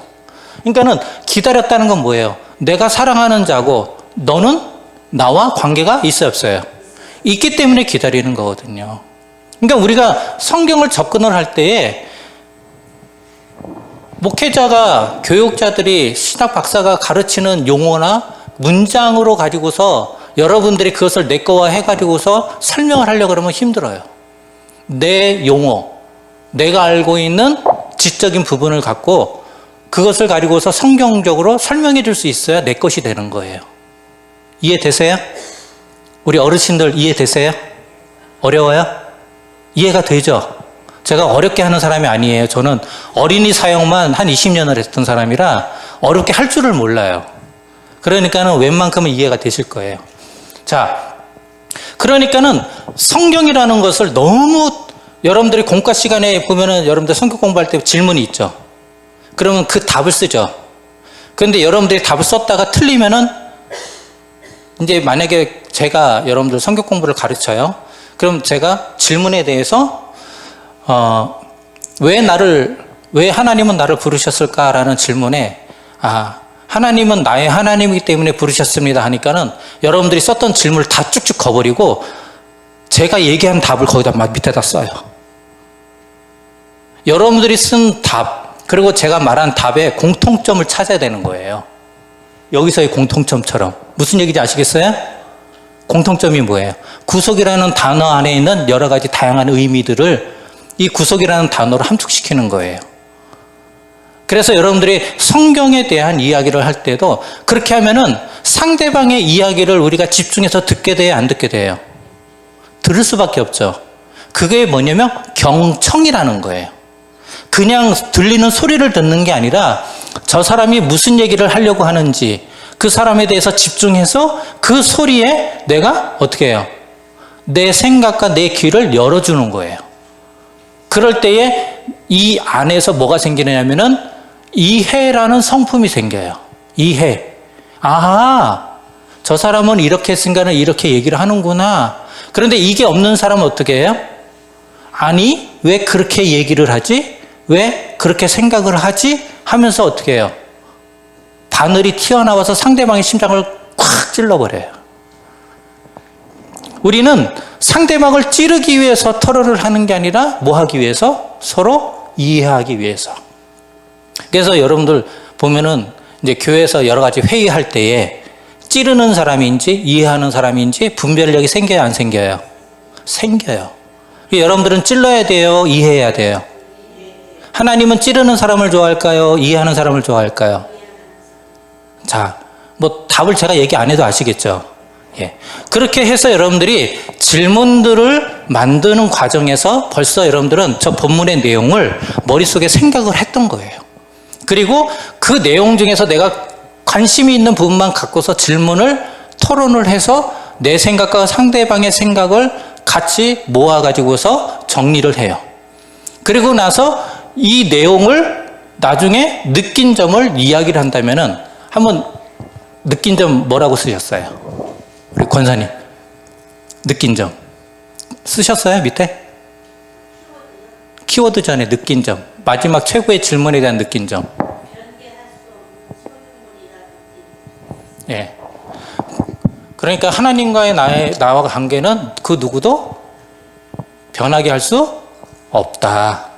이게 느낀 거예요. 그러면 내가 조금 실수하더라도 잘못했더라도 하나님이 나를 발로 뻥 차서 버리는 게 아니라 그럼에도 불구하고 내가 연약한 것을 알기에 하나님이 나를 기다려주고 참아주시고 지금도 인자한 모습으로 응원하고 계시는구나.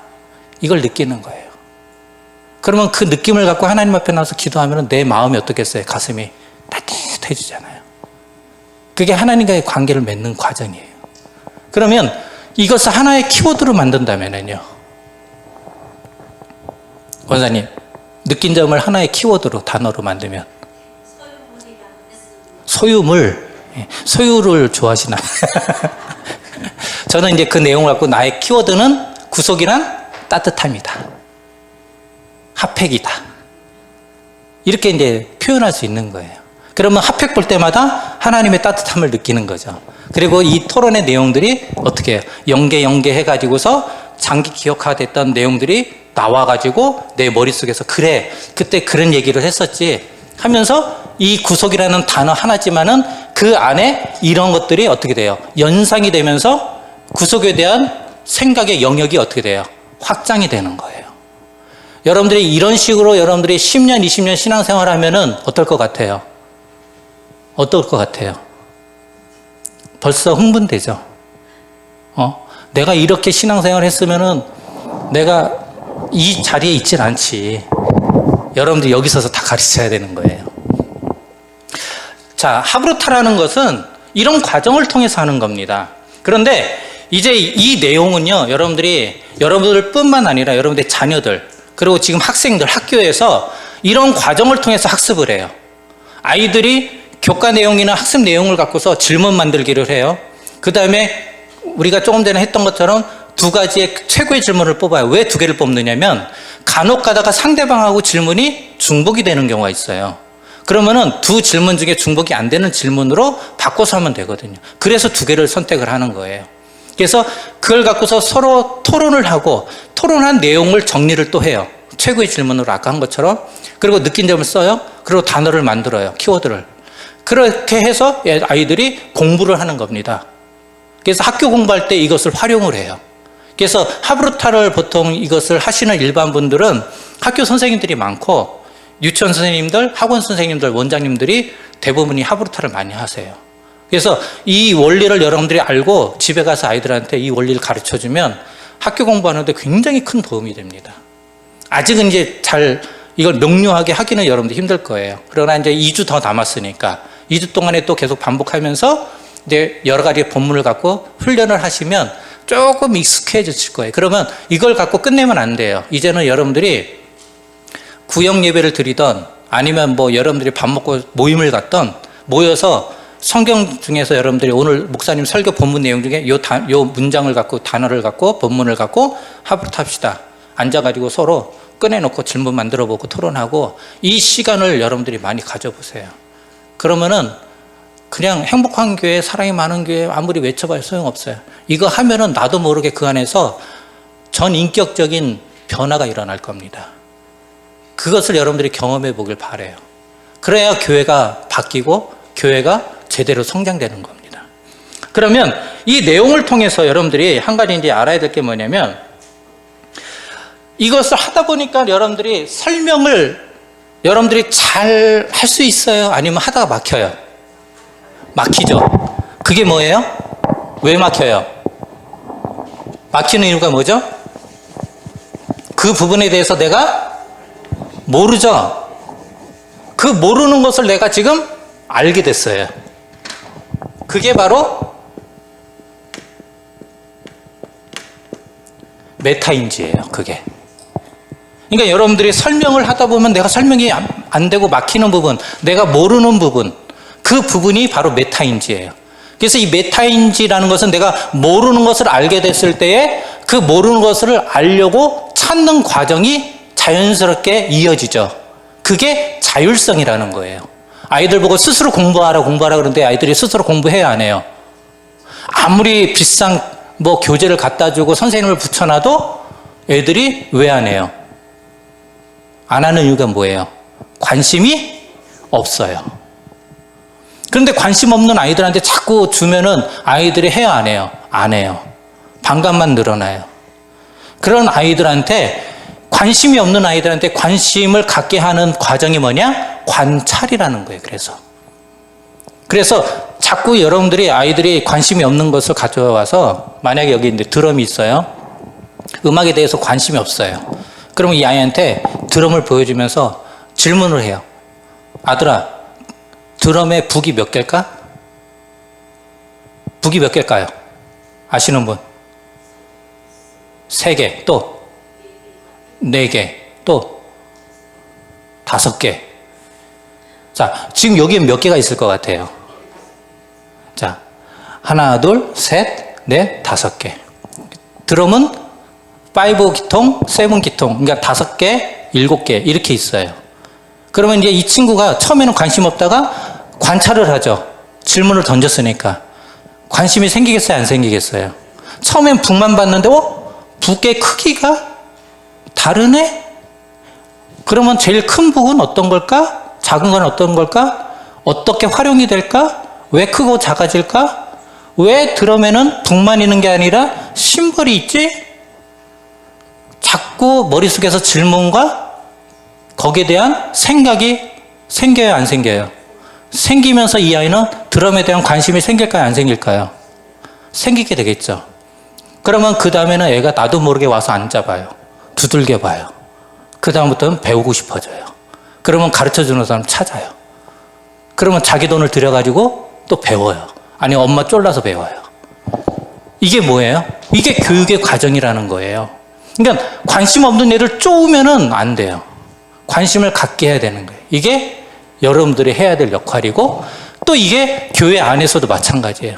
성경에 대해 관심이 없는 분, 예배에 대해서 관심이 없는 분, 이런 분들한테 무슨 과정을 주느냐? 관찰할 수 있는 과정을 주면 되는 거예요.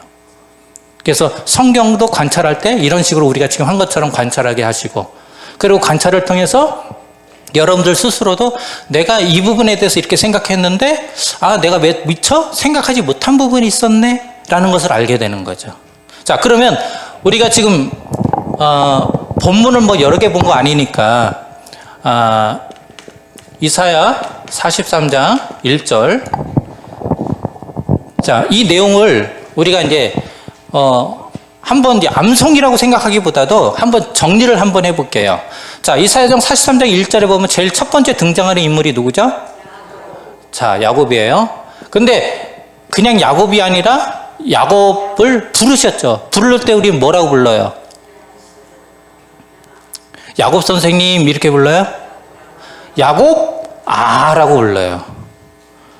그런데 야곱을 불렀는데 그 다음 보니까는 어떤 단어가 나오냐면은 창조라는 단어가 나오네. 아까 우리가 질문할 때 창조가 무엇인가 뭐 이제 질문 나왔잖아요. 그러니까 야곱아. 그러면서 뭐예요? 야곱을 부르신 분이 누구라는 거예요? 너를 창조하신 여호와. 이 여호와께서 뭐 하신다는 거예요? 야곱에게 말씀하시느니라. 그리고 나서 그 다음에는 야곱이라는 이름을 안 쓰고 무슨 이름을 써요? 이스라엘아 하면서 이제는 앞에서는 창조라고 했는데 이스라엘한테는 지으셨다라는 표현을 해요. 그래서 이스라엘아 너를 지으신, 앞에서 이제 여호와라고 했으니까 지으신 이가 또 뭐예요? 말씀하셨느니라, 하시느니라. 뭐라고 말씀하셨어요? 예, 여기에서 너는 두려움이라는 단어가 나와요. 두려워하지 말라. 왜요? 왜? 내가 누구예요? 여호와께서 너가 누구예요? 야곱을 뭐 하셨다는 거예요? 구속이라는 단어가 나와요. 구속? 이것만 있는 게 아니다라는 거죠. 그 다음에는 뭐예요? 내가 너를 지명하고 불러 나니? 그래서 뭐라는 얘기예요, 결국은? 너는 내 거다. 그러면은 이 내용을 우리가 성경을 안 보더라도 아까 이제 질문 만들기를 했으니까 처음부터 끝까지 여러분들이 질문을 만드신 분들은 이게 연결이 다 되실 거예요, 아마 머릿속에. 연결을 안 하려고 해도 대충 단어들이 딱딱 나오니까 어떻게 해요? 그 다음이 나와요, 안 나와요? 자연스럽게 나오죠. 야곱, 그 다음에 창조 여호와 말씀하심 이스라엘 뭐 있어요? 지으심 그분이 또 말씀하심 뭐라고? 두려워하지 말아라. 왜? 내가 너를 구속이라는 단어 그리고 또 지명해서 불렀으니 그러니까 너는 누구 거다? 내 것이다. 그러면 이사야 43장 1절을 벌써 여러분들은 머릿속에 암송을 하신 거예요. 그러면 이 뒤에 뭐 어미가 뭐가 붙었던 뭐가 있던 이거는 그 다음에 정리를 하시면 돼요. 예를 들면은 야곱아 너를 창조하신 여호와께서 말씀하셨느니 하는데 뭐가 빠졌어요? 지금이라는 단어가 빠졌어요. 그죠? 해보니까는 지금이 빠졌네? 이게 뭐예요? 빠진 것을 내가 인지했단 말이에요. 메타인지. 그러면은 집어넣을 수 있는 거 아니에요. 그렇죠? 그러면서 다시 문장을 만드는 거죠. 야곱아 뭐예요? 너를 창조하신 여호와께서 지금 말씀하시느니라. 그러면서 문장이 딱 완결이 돼요. 그러니까 완벽하게 하는 게 중요한 게 아니라 한 것 중에서 내가 틀린 게 뭔지를 아는 메타인지 과정을 갖게 되면 그것이 하나하나 보완이 돼서 완벽한 하나의 본문을 암송하게 된다. 그러니까는 내가 그냥 막 암송하는 것과 질문을 통해서 이런 단어들을 인지하고 암송하면은요, 나중에 이것이 다시 장기화해서 기억을 끄집어내는데 굉장히 도움이 많이 돼요. 근데 여러분들 이제 교회에서 성경 암송대회 같은 거 하면은 뭐 시편 외우고 막 이러잖아요. 그런데 몇 달 지나고 나면은 생각이 나요, 안 나요? 거의 다 잊어버리죠. 그게 정상이에요. 왜? 무작정 집어넣는 거는요, 무작정 나와버려요. 그런데 여러분들이 고민해서 이런 과정을 통해서 하나하나 사고력이라는 것을 활용을 해서 질문을 만들고 그런 과정을 통해서 본문을 보면 이게 그냥 사라지는 게 아니라 이 머릿속에 이게 계속 걸려 있어요. 그물에 걸린 것처럼 단어들과 내용이 걸려 있어요. 쉽게 얘기하면. 그래서 끄집어낼 때 그물만 끄집어내면 그 안에 있는 것들이 같이 쑥 남아버려요. 뭐냐? 성령님께서 우리를 가르치기도 하지만 생각나게도 하시느니라. 그래서 여러분들이 이런 내용들을 갖고 앞으로 성경 공부를 하고 모임을 갖게 되면은 이런 것이 하나하나 쌓이게 되면 나중에 다 누구게 돼요? 여러분들의 신앙으로 바뀌는 거예요. 그래서 이 메타인지라는 걸 통해서 우리가 뭘 아는지 무엇을 모르는지를 알게 되는 겁니다. 자, 여기 보면은 7페이지에 메타인지 극대화를 위한 적응 훈련 1단계, 2단계, 3단계에서 쭉 나오는데 시간이 많이 갔으니까요. 간략하게만 말씀드릴게요. 먼저 첫 번째 보면은 말씀 해체와 질문에서 뭐 10분 이렇게 돼 있는데 보면은 관찰 및 해석이라고 돼 있어요. 이사야 41장 1절 말씀을 각각 몇 회? 3회 이상 묵상하며 읽고 말씀 속에서 가장 이해하기 어려운 단어나 궁금한 구절을 동그라미 치기. 이 동그라미 치기가 뭐냐? 동그라미만 치는 게 아니라 그걸 갖고 뭘 만들어요? 질문을 만드는 거예요. 구속이 뭐지? 지명이라는 단어가 뭐지? 두려움은 뭐지? 성경에서 말하는 두려움은 뭘까? 일반적으로 우리가 사전적인 의미에서 두려움은 뭘까? 이렇게 같은 두려움이지만은 그 두려움에 대한 해석의 시각들이 다양하기 때문에 이러한 다양한 질문들을 만들어 본다라는 거예요. 그래서 그 밑에 보면 지식 점검, 내가 안다고 생각하지만 실제로는 모호했던 이 모호한 신앙 용어들, 구속 지명을 스스로 찾아내어 인식한다. 궁금하니까 스스로 찾아서 구속의 단어, 이런 것들을 스스로 찾아서 알게 되면 이거는 평생 잊어지지 않는 내용으로 남는다라는 거죠. 자, 그 다음에 보게 되면은 2단계에 와서는 이제 내가 이것을 표현을 해야 돼요. 이 내용에 대해서. 자, 짝에게 이사야 43장 1절 말씀이 나에게는 이런 의미입니다. 이건 뭐냐면 이 말씀을 보니까는 나는 지금까지 외로웠고 홀태였는데 이 말씀을 보니까 주님이 너는 내 것이다라는 것은 뭐예요? 하나님이 여호와께서 나와 항상 함께 하신다는 거잖아요. 그러니까는 그것을 내가 느꼈을 때 나는 이 말씀은 나에게 따뜻함이고 나에게 호흡이었고 나에게는 뭐 온열 침대와 같다. 뭐 이렇게 이제 우리가 생각을 해보는 거예요. 그러면서 우리 주님은 나에게는 온열 침대입니다. 난로입니다. 이렇게 이제 하나의 키워드를 만드는 거예요. 그래서 이걸 설명하면은 상대방이 이제 그 이야기를 듣고 피드백을 해주는 거예요. 아, 맞아. 당신이 말하는 하나님이 그런 하나님이었고, 나에게도 하나님은 핫팩과 같은 하나님이야. 나에게 추울 때 나에게 외투와 같은 하나님이셨어. 하면서 이렇게 피드백을 해주는 거예요. 그럼 그런 과정을 통해서 우리는 하나님에 대한 부분을 더 많이 알게 되겠죠. 그리고 여기 보게 되면은 이제 설명 효과라고 있죠. 짝의 피드백. 당신의 설명 중 이 부분이 모호했다 또는 이 부분이 명확했다 하면서 내가 지금 메타인지 아직 모르는 것들이 있어요. 내가 설명을 했는데 모호한 게 있어요. 모호한 거. 그게 뭐냐면 많은 분들이 그렇게 얘기해요. 알기는 하는데 설명하기가 어렵다라는 표현을 해요. 알기는 안 돼요. 그런데 유대인들의 말에 이런 게 있어요. 설명하지 못하는 것은 아는 것이 아니다. 설명하지 못하는 것은 아는 게 아니에요.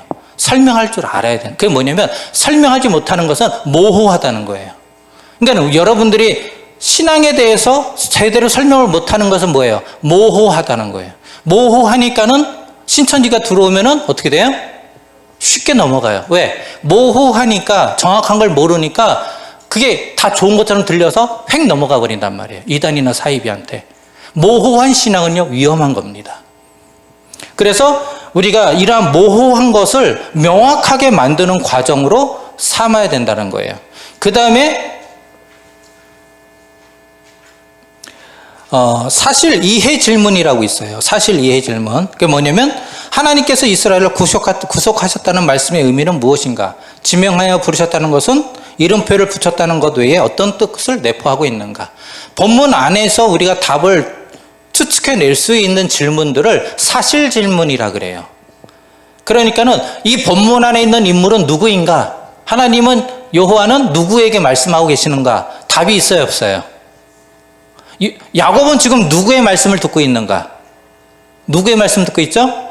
여호와의 말씀을 듣고 있잖아요. 그렇죠? 여호와는 야곱에게 뭐라고 말씀하셨는가? 두려워하지 말라. 그리고 내가 너를 구속했고 너를 지명하여 불렀다. 생각나요, 안 나요? 생각나시죠?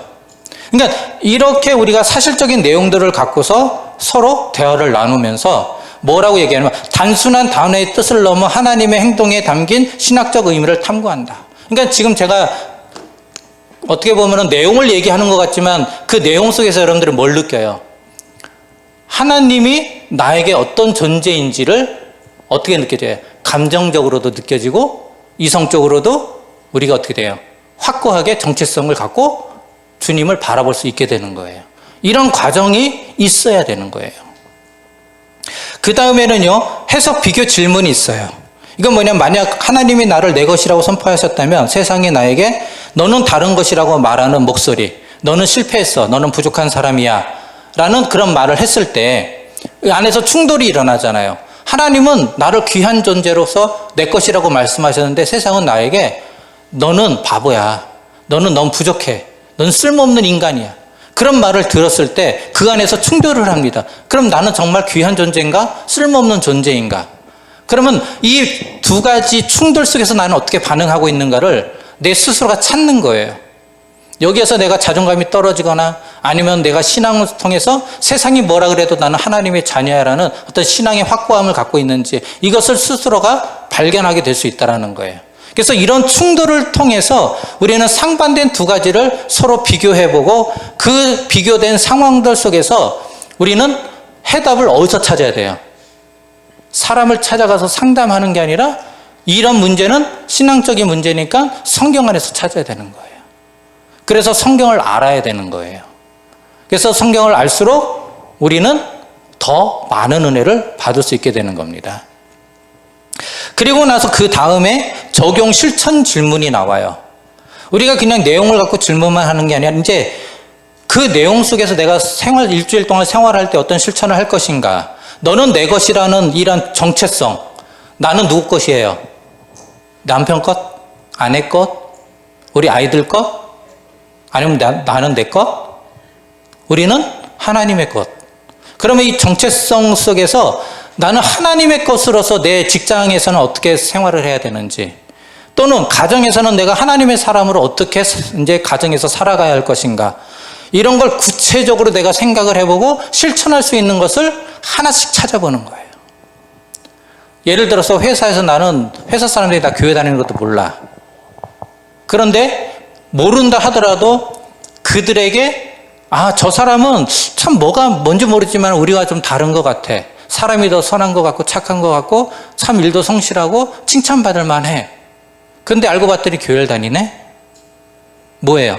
나 교회 다니니까 우리 교회 다니자 이런다고 따라와요, 안 따라와요? 그런데 직장 생활을 잘하고 사람들한테 칭찬도 받고 하면은 이런 사람이 어느 날 우리 교회에서 행사를 하는데 한번 같이 갈래? 하면은 오겠어요, 안 오겠어요?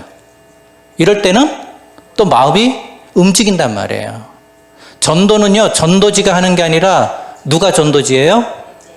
예, 내가 전도지다. 따라서 내가 전도지다. 예. 그래서 여러분들이 이제 집으로 돌아가셔서 내가 가정에서 내가 하나님의 사람으로 내가 가정에서 남편으로 아내로서 내가 어떻게 이 말씀을 실천할까? 하나님의 사람으로. 그럼 내가 아내한테 좀 더 좋은 사랑스러운 목소리로 아내를 불러줘야지. 사랑한다는 말을 한 번 더 해야지. 아니면은 하루에 한 번은 안아줘야지. 닭살 돋더라도 한 번이라도 해보는 거예요. 저희 아버님이 어머님한테 사랑한다는 말을 젊었을 때 해본 그 소리를 들어본 적이 없어요, 제가. 근데 아버님이 60 이제 그 되시기 전에 암에 걸리셨어요.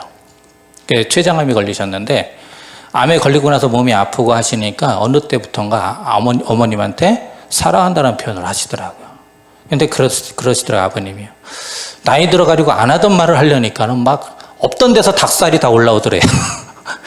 그런데 한 번, 두 번 해보니까 내가 왜 안 했지? 라는 후회가 생기더래요. 돌아가실 때까지 어머님한테 사랑한다는 말을 매일매일 하셨어요.